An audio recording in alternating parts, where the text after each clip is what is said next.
A disclaimer. This is world-building bonus content. You don't need to listen to this to enjoy the podcast, and if you don't enjoy this sort of content, just skip on past it and get back to the show. If this is your cup of tea, enjoy. The name's Tumblebrook, Merwin Tumblebrook, and I'm here to talk about halflings. Should be pretty easy, given I am one. Now, there's a lot you tall folk think you know about our kind, and while some of it's true, a lot of it's all rotten apples.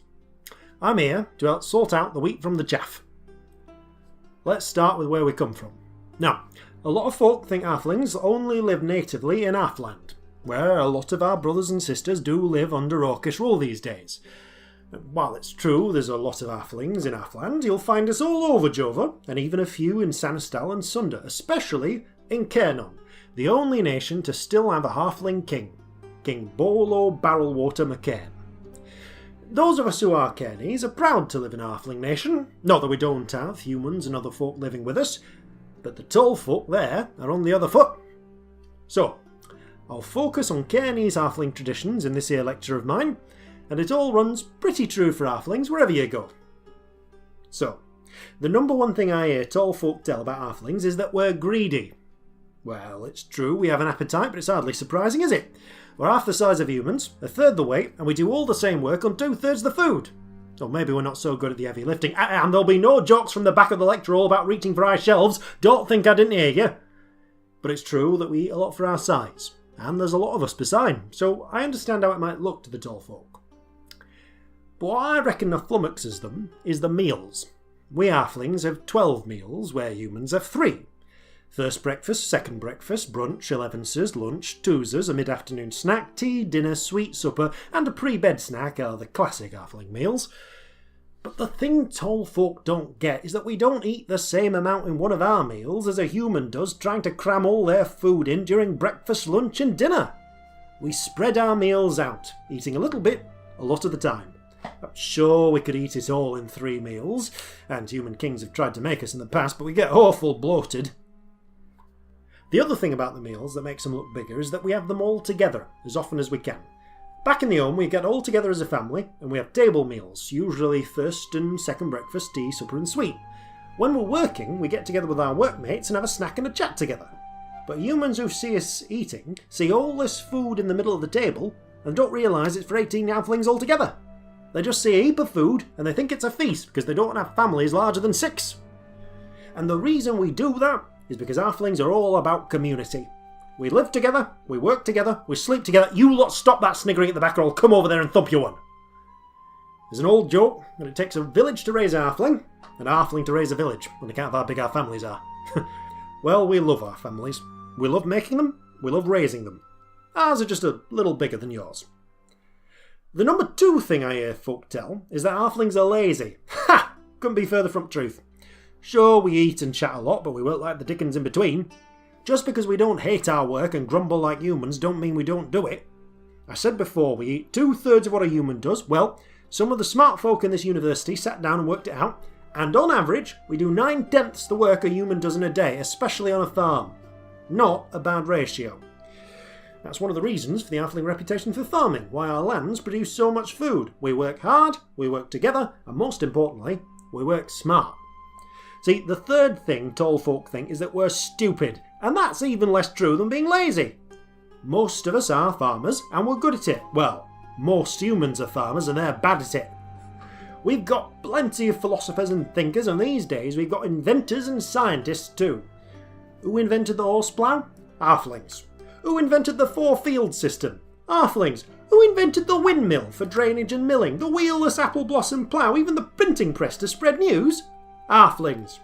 We got where we are today because we use our brains as well as our hands, and we're damn good at both. You go up to the Cairnies Islands, and you can still see the ancient irrigation networks that supply water to those terraced hills, supporting the vineyards and cereal farms that bring so much of that otherwise arid country its wealth. Of course, being that wealthy has always had its disadvantages. One being that folk, sometimes other halflings, but most often tall folk, want to take it from you.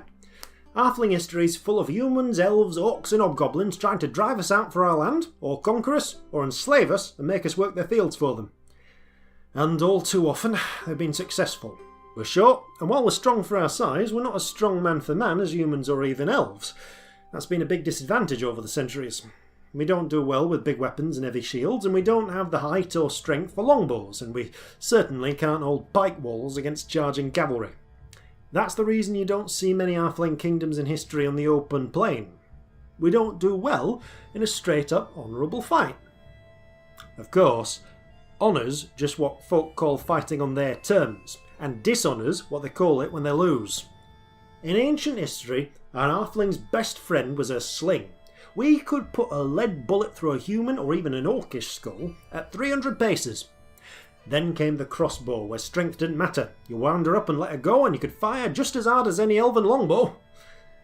Nowadays we use the pistol, or for preference the Halfling carbine, a shorter, slimmer version of the musket designed to keep the musket's range, even if she doesn't pack quite as hard a punch. I know some folk still prefer the crossbow, even today, since it's less likely to give away your position when you fire it. The sax, too, has always been a favourite, and it's the standard sidearm in the Cairnese military. A short sword, really a long knife, suited for killing folk when you don't want to make a fuss about it.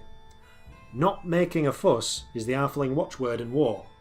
If you study Halfling military history, you'll find the most successful campaigns were won by subterfuge. Poisoning water supplies, slitting the throats of baggage horses in the night, or soldiers, setting fire to camps and camp followers. Even in an open fight, we've always prized using the terrain to our advantage. We're small, we're agile. The best Halfling ambushes are in the hills or the woods, at range, against a company that didn't even know we were there. As soon as it becomes an even fight, we melt away. We skirmish, we scout, we fight dirty because we're smart. Honour is just a way of conning people into fighting the way you want them to. Now that sense of keeping hidden is one of the reasons we build our homes into hillsides. If it's hard for your enemy to know where you live, it's hard for them to fight you there. It's not just against foreign foes though. Halflings might not anger easy, but when we do, we keep grudges across generations. In the Cairnese hinterlands, there's clans that have been killing each other for hundreds of years. Long enough nobody even remembers what got it started. There's a famous Halfling general, Fabian Burkwood, who held off an army of 50,000 Thrynese soldiers during the 7th century, with less than a tenth of that number in Halfling slingers and marksmen. He used the Cairnese hills to his advantage, and almost never engaged his opponent, the Duke Hans de Bark, directly. With the mountains between Hans's armies and his homelands, he relied on limited supply lines to keep his troops fed and maintained without foraging off the land. So, Fabian employed scorched earth tactics to deny him resources, burning Halfling farmsteads and withdrawing the people while making frequent attacks on both the supply lines themselves and Hans's foraging parties. He split Hans's army into smaller chunks, forced them to spread themselves out over a wide area, and only ever engaged when he could concentrate all or most of his army on a fraction of the Thrynese force. Even though his force was massively inferior in a global sense, he engaged when he had local numerical superiority and could use the terrain to ambush his opponents. By the time 3 years was up, Hans had lost more than half his army to attacks, desertion and starvation, and had no choice but to turn around and give the whole thing up as a bad job.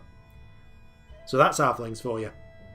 We're smart, hard-working, we love food and family, we're good at making both, we're great friends, and we are terrible enemies. Best you remember next time you start rolling out the short jokes.